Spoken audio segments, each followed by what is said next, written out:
Just looking at the explicit debts, the figures are staggering. Global total private and public sector debt as a share of GDP rose. This is insane, Tom.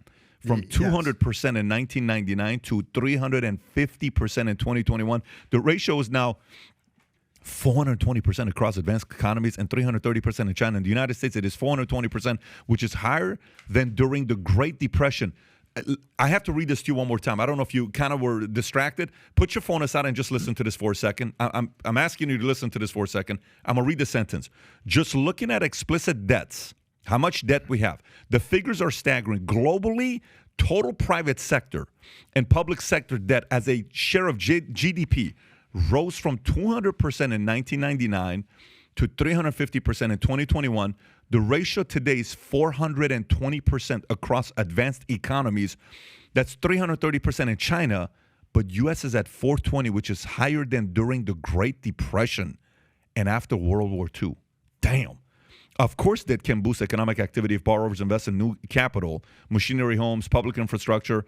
That yields returns higher than the cost of borrowing, but much borrowing goes simply to finance consumption spending above one's income on a persistent basis, and that is a recipe of bankruptcy. More of investment in capital can also be risky, whether the borrowers or household buying a home at an artificially inflated price, a corporation seeking to expand too quickly regardless of returns, or a government that is spending the money on white elephants, extravagant but useless infrastructure projects, hence the Build Back Better or other items that they're doing. Yep. The Inflation Reduction, or whatever it was called, the Reductionary Act. With governments unwilling to raise taxes or cut spending to reduce their deficits, central bank deficit monetization will once again be seen as the path of least resistance, but you cannot fool all the people all the time. Okay, when you hear this guy saying this, Tom, first thing you're thinking about is what?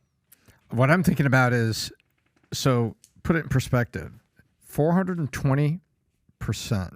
That means we owe ourselves 4 times our annual pay, if you want to think of it that way, as a nation. And as interest rates go up, we got to pay the interest on that, which is what makes that debt be a bigger and bigger percent of what we have to pay every year, and there's less for positive programs and like highway infrastructure so that rusty bridges in Wisconsin don't collapse. Remember that? And those people ended up in the river. Mm-hmm. So basically, you know, if we think personal debt is bad, that's nothing compared to all of us.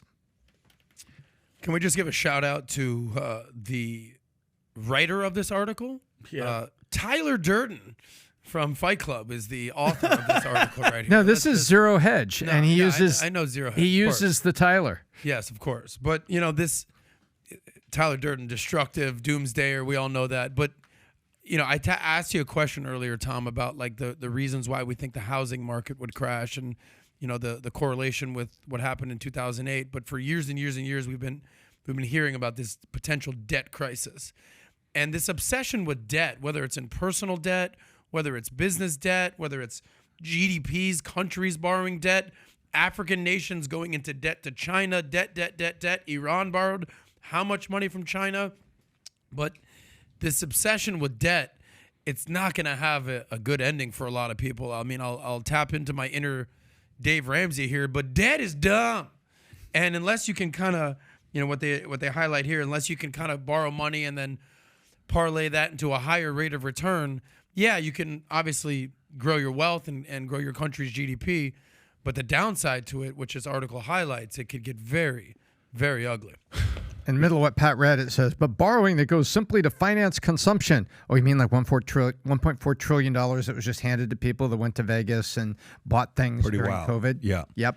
So exactly. Anyway, so all in all, Vinny, in other words, you know, the economy is still got some work to do till it recovers back to normalcy. That's not going to happen for a minute. So with all the craziness taking place, I believe future looks bright. If you believe future looks bright, get your latest Future Looks Bright hat of Valuetainment.